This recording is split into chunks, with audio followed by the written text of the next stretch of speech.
Hello directors, we are in week 16. We have survived the first semester and the second semester has a lot of exciting things.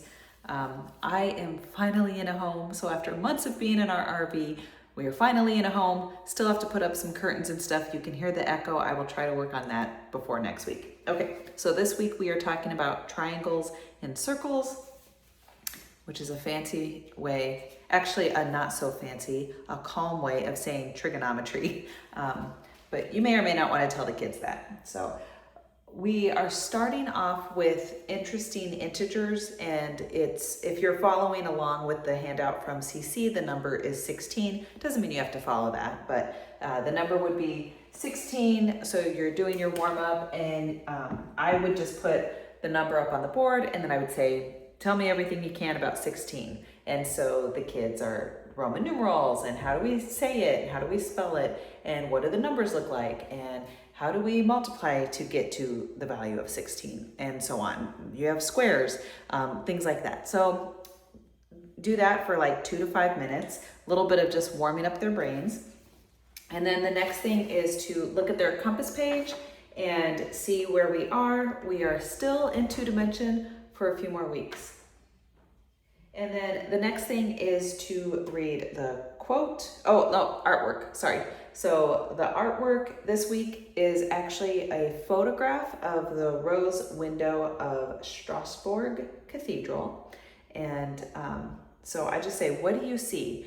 And I let the kids start talking about it. Obviously, they kind of picked out the symmetry of the stained glass window and what it looks like, and the different shapes and things that they're seeing in the window. And then I said, do you guys, any of you have stained glass windows at your churches? And some of them said yes. And I said, well, that might be a good example for your Seeing the Unseen booklet. You can just kind of draw a sketch of that and talk about the math that you see in those windows. It's just another thing to add to your Seeing the Unseen booklet. And we're trying to kind of refresh their memory and make sure that they're using that. Circles, I point out that there's many shapes in here. So we have circles in here, we have triangles. Circles often can represent unity and infinity, like a wedding ring. That's why we use wedding rings for that. And triangles can represent the Trinity, since we have the 3 sides and we have the 3 parts of the Trinity. So, okay, and then the quote, there's a Plato quote, and so read through that. And then I asked the question, what is geometry? And how Euclid would write out his proofs, and it's actually a lot of words describing how things relate to each other, not as much kind of traditional math like we're used to seeing. So instead, it used a lot of logic. And then the reflection, I read through the reflection. It's a quote from Elizabeth Elliot. And then this is probably a good time to say, anybody recognize that name? So Jim and Elizabeth Elliot, missionaries to Ecuador. Okay, so you can go ahead and remind them of that, because it's great trying to pull those tidbits of foundations back into their later years. They do that again later in challenge. But you can kind of remind them of that now. And then, okay, that looks like mostly what I have. Then I would say any other thoughts about how this relates to triangles in circles? And they might not say anything. And then I would say, does anybody know what the fancy math term is for when we are talking about triangle shapes within circles? And maybe somebody will know trigonometry if they have an older sibling in it, or they just realize it sounds familiar and they've heard that word. But that is what we are doing, trigonometry this week.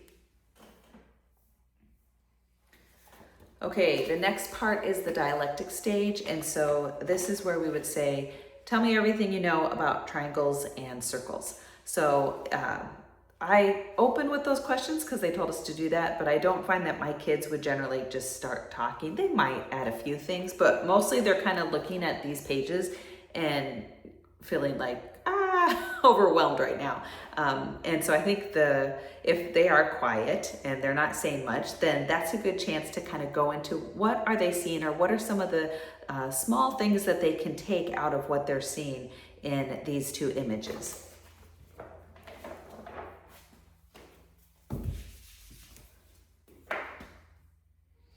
So we have our 5 common topics, and the first of the common topics, the comparison.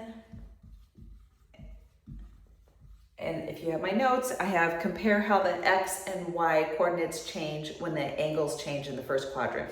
So looking at theta, okay, so I guess what this was talking about. So here's my circle, but here's my quadrant 1. So this is only the first quarter of the circle, and then the circle goes around, right? If you were to look at a shape, okay, so we have, this is kind of generally my 30, and so this distance right here is going to be 1/2, and these are things they're just going to memorize over time. But as we are moving this point in,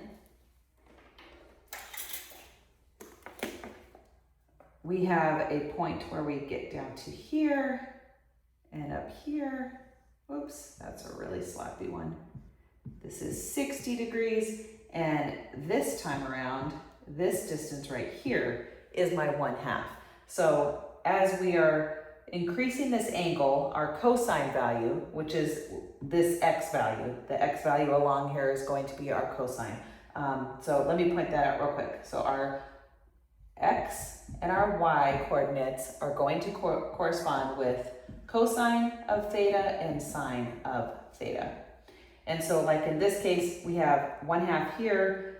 This same triangle, you could, if you were to cut this out and flip it over here, we're going to have that same triangle over here. So the triangles correspond to each other. This is just kind of like a rotated version of the same triangle. And so as we increase this angle, we're moving our right angle line smaller and smaller, and that number is diminishing. That's what they mean by the comparison on that, and what my notes say about that. I'm not sure that's the most friendly way to explain this to the kids. We did already look at this pattern of these triangles in the unit circle, so maybe just saying, so notice that as we increase our angle here, our distance all the way over is just getting smaller and smaller. That's probably as simple as you need to keep it. Then the next of the 5 common topics, define. And they say to define identity, which is, you're talking about these Pythagorean identities on here. I did not get into that with my class. They were so overwhelmed with just the idea of a unit circle. I wasn't even about to go into Pythagorean identities, but the goal of what you're trying to see here is that identities are a statement of fact. So it will always be true. And usually the identities have something where something's equal to 1, or somehow they're including 1 as kind of like your base value to show the identity. And that's exactly what they're doing here. So they're just showing Pythagorean identities that will always be true, and you have 1 as part of the lengths on one of those things. Like I said, I did not go into that with my class. But if you have a class of advanced kiddos, then maybe you want to tackle that this time. Okay, the next of the 5 common topics, circumstance. So under which circumstances are the identities true? And the identities are true in all cases. So the identities here are ratios. So it doesn't matter if you change the theta, if you're looking at theta of 30, because your secant 30 and your tangent 30 is still going to be in same relation. So that's generally how the unit circle works, is we're learning about things and they're all ratios. So when something works, you could have your unit circle, we're looking at it with 1, that's our 1 unit. But if you had a value where you had something that was 2, you would just multiply your other things by 2. The ratio, though, is what's consistent between them. Okay, so the next of our 5 common topics, explain the relationship. This time they're talking about the relationship of how the values become the slope. Again, I kind of think that's a higher level concept right now than the kids are ready for, and they are seeing a little bit of that in their practice problems, but you're just trying to show how that tangent line, that line is giving them a slope for it. So like this line right here is just a linear line. We've seen that before. And then how are this is probably for the authority. Yes, the authority. So how are the angles of a 30, 60, 90 triangle and 45, 45, 90 angles an authority for the lengths of the sides. I don't know that I show a ton of this in here, but this is an example of the 30, 60, 90 triangle, and I have 1/2 of this distance, and so then when I kind of rotate it over, I get 1/2 over here. This longer length right here, this distance over to here is √3/2, and so as you can guess, my longer distance right here is also going to be √3/2. So that's kind of the relationship of how those work together. Now, in this case, my unit circle means I go out to 1. I'm doing 1 unit or 1 measurement, and then this up here is at y = 1. This one was x = 1. And so these lengths, these hypotenuse right here, are also all just 1, right? It's the radius for this circle. So that would be 1, and this would be 1. And so all they're having to memorize are these 1/2 and the √3/2, and then it's just rotating when you get to your 60-degree triangle. Same thing though. And then your 45, 45, 90 is going to be at this half point. So here is my 45 degrees. Here is my right angle dropping down. And so this length, these are equilateral, right? These two sides, because I have 45 and 45 degree angles. This is also 45 degrees, right? So this length is going to match this length, and they both happen to be √2/2. There's actually a pattern here, √3/2, √2/2. You could think of this as √1/2 if it helps you in like seeing the pattern of how those are changing, but the √1 is just going to be 1, so you can just write it as 1/2. They're teaching them in the books to just memorize that as 1/2. And then this side right here in the blue is √2/2. This pattern is just something that they'll have to memorize, that when they want to look at, the cosine value of something at a given point, or the sine value, they just have to know at that certain angle, this is what the value is. So, cosine 0 is going to be 1, because that's this point. But cosine, or sine at 0 degrees is going to be 0. So those are just numbers they'll have to memorize, but once you memorize this first quadrant, you now have memorized all the other quadrants. You just have to think about is your x value in a positive direction where it's positive, or did the x go in this direction? So any of the things in quadrant 2 and 3, the x values are in the negative direction. Right here, my y value at 1/2 goes up. If I'm in this quadrant, my y value goes up by 1/2. But if I'm down in this quadrant, it'll go down by 1/2, so it'll be -1/2. Same over here, it'll be -1/2. So once they've memorized this, they actually know the rest of the unit circle. They just have to think about whether the x value is a positive or negative x, and if the y value is positive or negative. Okay. So that is moving on to that memoria and arrangement page, which is the actual unit circle, which looks like there's a lot of information, but really all it is this first quadrant, and then thinking about which things turn into negative elsewhere on the unit circle. And their calculations, they're looking at kind of simple ways at looking at this. Like, okay, so if I have 1/2 here, and then what do I have in comparison over on this side, on this triangle? They're not having to do massive calculations with it. So they keep it pretty simple. It's just the overall concept of seeing how those triangles relate to each other, and then just memorizing what some of those values are. I put on here, examine the arrangement. So how do the tables help us memorize? So they have some tables where they give the radians, and then they're saying, what would your sine be here? What would your cosine be at this degrees? Stuff like that. Are your values positive or negative, depending on which quadrant you're in? So it's just kind of looking at it with different table formats. So they've given it to them a number of different ways, because one way might be better for the kid to kind of study and understand it than the other format. In terms of the charts or kind of the general big concepts for this week, trigonometry is the study of right angles or the right triangles within your circles. They are going to use this throughout all of their high school math. The unit circle is really important, trig is really important, so they don't need to know all that stuff right now. This is just kind of a gentle introduction into some of those concepts. And then looking at your sine, cosine, tangent, cosecant, secant, and cotangent.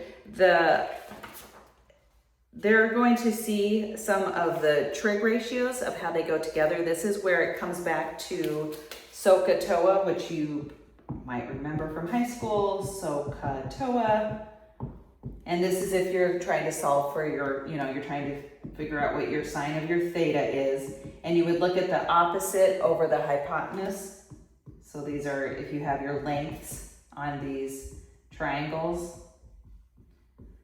I don't think I went over this with my class last year. I'm just kind of reminding you guys of some of this math and some of this trig stuff. So what I mean by opposite and adjacent, I actually think maybe I did talk about this for my class. So if I have, this is meant to be a right triangle right here, and I have an angle right here, theta. My hypotenuse is this long length, right? So hypotenuse. That one's usually easier to find. It's a little harder to find the opposite and adjacent. So opposite of this angle, theta, is the one that is across from it, opposite of it. So that's going to be this length right here, in this case. So that one is opposite to theta. Which one is the length, the side of the triangle, the leg of the triangle that is adjacent to theta? Well, this one's adjacent to theta, but he's already the hypotenuse. That's not the one I want. This one is also adjacent to theta.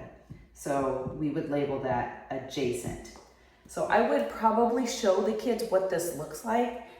And then when they're looking at these equations of SO stands for sine is the opposite over hypotenuse.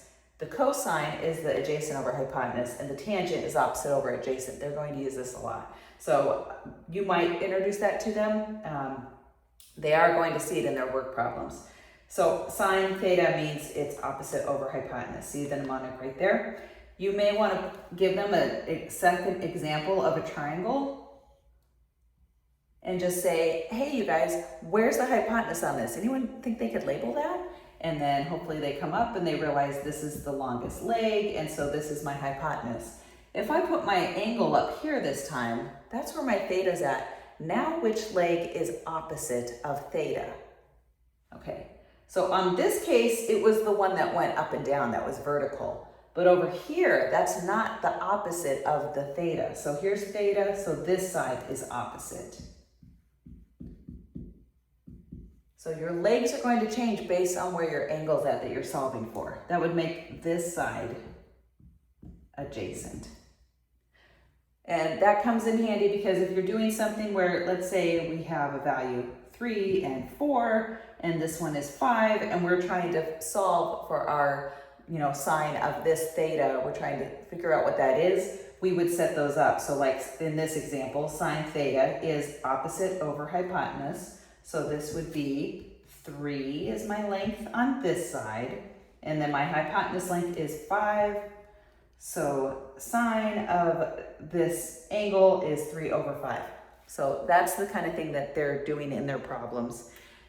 You may or may not want to deal with SOH CAH TOA. They get a gentle introduction to some of those ratios, but you probably at least want to help them understand how to solve the hypotenuse and then which one is opposite of the angle they could be looking for and which is the adjacent.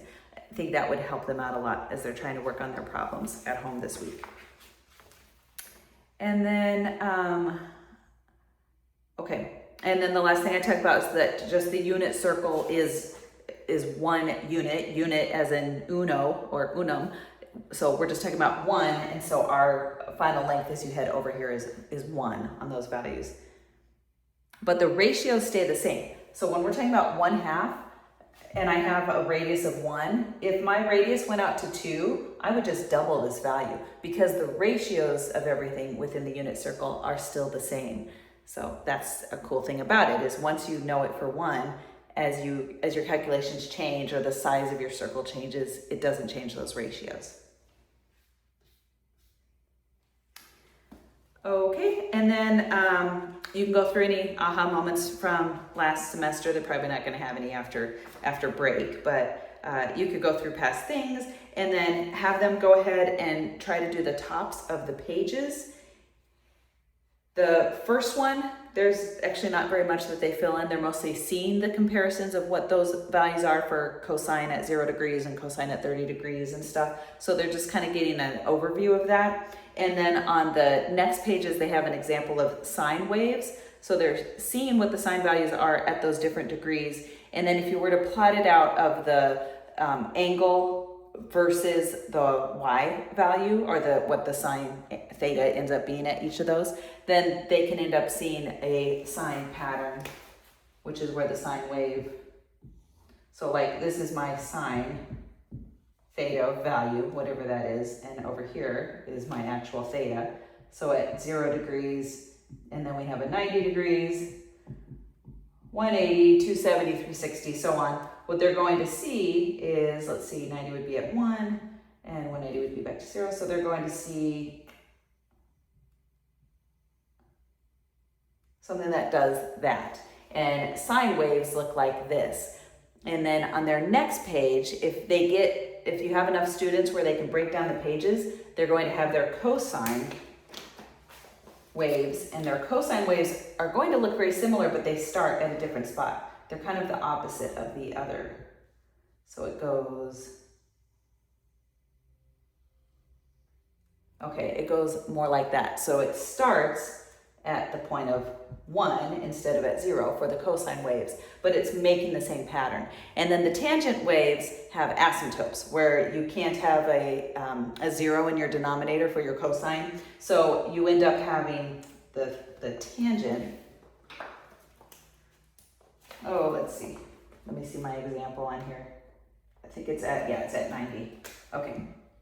So for the tangent, you end up with, it wants to make the same pattern, but it heads up and it's making waves like that. So if you have enough time, you might get to the 4th page, but at least if you get through the tops of page 1, where they're just making a comparison, you might go over it with them.